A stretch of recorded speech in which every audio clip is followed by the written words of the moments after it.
On ne lit pas un sujet, on recherche deux valeurs, la grande et la petite. Alors, ici, on est dans une loi binomiale et on considère une entreprise favorisant 50% des pertes de lentilles, etc. Donc on a 1,4%. Ce qui fait que, alors, première question toujours, hein, justifier que c'est une loi binomiale. Alors, c'est une quoi? Succession d'épreuves. Identique. Indépendante. Et qui n'ont que deux issues, succès ou échec. D'accord? Donc, X, variable aléatoire, suit une loi quoi? Binomiale de paramètres N et P. Alors, on vous donne P, mais on ne vous donne pas encore N. Je ne sais pas si vous l'avez vu. Donc, question 2, ils vous disent N égale 150. Oui. Alors, nous on sait que N égale combien? 150. Et que P égale combien? 0,014. Ça va pour tout le monde? Calculez-moi P de X égale 0. Combien vous avez trouvé, s'il vous plaît, en tapant sur la calculatrice? Menu, 5, 5. Bino, DDP. Combien? 120 quoi? Alors, après le 1, c'était quoi? Ok. Après les 0, c'est un 6. Parfait. Donc il faudrait bien toujours arrondir à 10-3. On déduit la probabilité qu'au moins une paire de lentilles soit défectueuse. Ça veut dire quoi ça? Calculez-moi quoi? P de X supérieur ou égal à 1. Combien vous avez trouvé? Vous me dites qu'on corrige. Combien vous avez trouvé? Ça me paraît bien.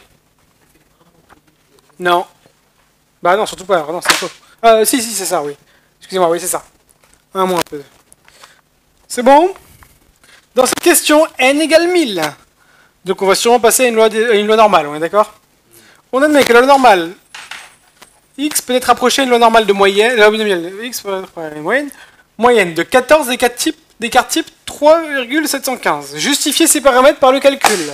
Alors, on sait qu'on passe d'une loi binomiale x, variable aléatoire, suit une loi binomiale de paramètres 1000 et 0,014. Je ne sais pas si vous vous rappelez. Donc là, on augmente le nombre de lancers. Et comme la loi binomiale, bon, c'est sympa, mais avant, à l'époque où on avait les calculatrices, c'était un peu compliqué de les calculer. Qu'est-ce qu'on fait? On a créé une loi normale pour les grands nombres. On a créé une loi de Poisson pour les nombres intermédiaires, mais loi normale, on a créé les grands nombres. Alors, on va donc passer d'une loi, je ne sais pas comment ça s'appelle, Z ou Y? Il l'appelle Y. Y, variable aléatoire, suit maintenant une loi normale, de paramètres M et sigma. Comment j'ai fait pour trouver M? Comment j'ai fait pour trouver sigma? M, c'est égal à quoi? Très bien. M égale N fois P. Et sigma égale quoi? Racine de N fois P fois Q. Et je vous rappelle que Q, c'est 1 moins P. On est d'accord? Donc, automatiquement, ça veut dire que quoi? Que M égale 1000 fois 0,014. Et lui, racine carrée de 1000 fois 0,014 fois 0,986. Automatiquement, je vous enlève le suspense. Ici, ça fait 14. Et ici, ça fait 3,700... Combien? 715. Voilà. Et par la suite, on va vous dire quoi? Soit y la variable aléatoire, etc., etc., etc. Calculer P de y inférieur ou égal à 10,5. P de y inférieur ou égal à 10,5. Combien vous trouvez, s'il vous plaît? Bah, menu, 5,5, normal, FDR. FDR. Alors, quand vous allez dans la loi normale FDR, il va vous demander pas M et sigma, mais mu et sigma. Automatiquement, mu et M, c'est la même chose. Donc, vous allez marquer mu, vous allez mettre 14. Sigma, vous allez mettre 3,715. Borne inférieure, vous allez mettre combien? Non, c'est la borne supérieure. Vous allez mettre moins l'infini. Et borne sup. Pourquoi il y a marqué déjà inf moins l'infini? Ouais, vous laissez comme ça alors. Borne sup et sup, vous mettez 10,5. Combien vous avez? 0,17. 173, très bien. Parce que c'est 3 chiffres après la virgule. Et là, vous avez fini la partie B. Sujet 2016, ouais. Sujet 2016, exercice 2, partie B. Loi binomiale et loi normale. Alors, on s'en fout des lettres, on cherche les chiffres. C'est quoi les chiffres? Alors, n égale combien? Très bien. P égale combien? 0,45. 45% c'est 0,45.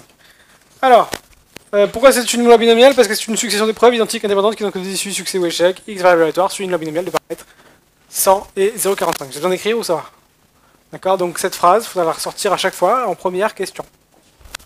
Et toujours marqué X variable aléatoire suit une loi binomiale de paramètres 100 et 0,45. On donne ci-dessous un extrait du tableau obtenu à l'aide d'un tableur fournissant des probabilités de P de x égale K, P de x inférieur ou égal à K, où K désigne un entier naturel compris entre 0 et 100. Donc en gros, qu'est-ce qu'ils ont fait? Ils ont pris la calculatrice, ils ont calculé P de x égale à 1, 2, 3, 4, 5, 6, 7, 8, 9, 10, ils les ont rangés dans un tableau, ils sont allés de 0 jusqu'à 100, et ils ont dit voilà, quand P de x égale 50, ça veut dire que c'est égal à 0,048 152. D'accord? En gros, c'est ça que ça veut dire. Et à droite, en colonne C, ils ont dit quoi? Ils ont calculé P de x inférieur ou égal à 0, P de x inférieur ou égal à 1, etc. inférieur à chaque fois. Et ils les ont aussi rentrés dans un tableau. D'accord? Donc, et ils disent que quoi? Déterminer à l'aide du tableau la probabilité qu'il y ait dans un prélèvement de 100 fichiers exactement 50. Donc ça veut dire quoi ça? Ça veut dire P de x égale quoi? Donnez-moi P de x égale 50. Et j'ai dit quoi moi tout à l'heure? On va dans le tableau colonne DB. 0,040. Alors, celui qui allait jusqu'à 152, il avait faux, parce qu'il fallait arrondir à 2,10-3. Ils disent ça en exercice 2. Je sais pas si vous voyez. Page 13, tout en haut. Les 4 parties de cet exercice peuvent être traitées de façon indépendante. Dans cet exercice, les résultats sont arrondis à 10-3. Donc, ils vous ont pourri en vous mettant en 6 chiffres. Il fallait s'arrêter à 3. D'accord? Donc, ça va? Je peux continuer? Alors là, c'est là que la question est un peu compliquée, un peu délicate, mais ça m'aide à introduire les tests d'hypothèse que je vais vous expliquer dans quelques jours. Alors, l'idée c'est quoi? C'est que eux vous disent, déterminer du tableau le plus petit entier A, tel que P de x inférieur ou égal à A, supérieur à égal à 0,975. Ça veut dire qu'ils veulent savoir à partir de quelle valeur ma probabilité est supérieure à 0,975, je sais pas combien, hein, 975, mais pour la colonne des inférieurs ou égales. Vous comprenez un peu l'idée? Non? Très bien. Donc, on va regarder à partir de quand je suis à 975. Donc, 53,4, je suis 971. 55, je suis 982. Donc, entre les deux, je vais passer par 975. Mais moi, je veux prendre la partie quand je suis supérieur. Donc, supérieur, c'est quoi? C'est pour la valeur K égale combien? 55. D'accord? Vous avez compris un peu l'idée? Donc, en gros, comment? Ouais. D'après le tableau. La valeur la plus petite à partir du moment où P de x inférieur ou égal à A dépasse la probabilité de 975, 0,975. D'accord? Là, ici, c'est les calculs de probabilité. À partir de quand je dépasse 0,975 dans cette colonne-là, parce que c'est pour les inférieurs ou égales. À partir de quoi? À partir de la colonne, la ligne 12, donc K égale 55. Vous comprenez un peu l'idée? Ça va? Pas compliqué, hein. Enfin, c'est un peu compliqué. Ça, c'est la partie technique. C'est pas très compliqué, mais c'est technique un peu. Alors, on admet que la variable aléatoire suit une loi normale des cartes de moyenne 45 et des cartes type 4,975. Comment on justifie ces calculs? Alors, la loi normale, c'est quoi ces paramètres? C'est M et sigma, on est d'accord? M égale quoi? C'est la moyenne, donc N fois P. Et sigma égale quoi? Racine de N fois P fois Q. Donc, c'est quoi les... Ah ouais, c'était 100 et 0,45. 100 fois 0,45. Et, croyez-moi sur parole, racine de 100 fois 0,45 fois 0,55, ça doit faire 4,975. Faites-le la calculatrice au cas où. Mais normalement, vous devrez tomber sur ça.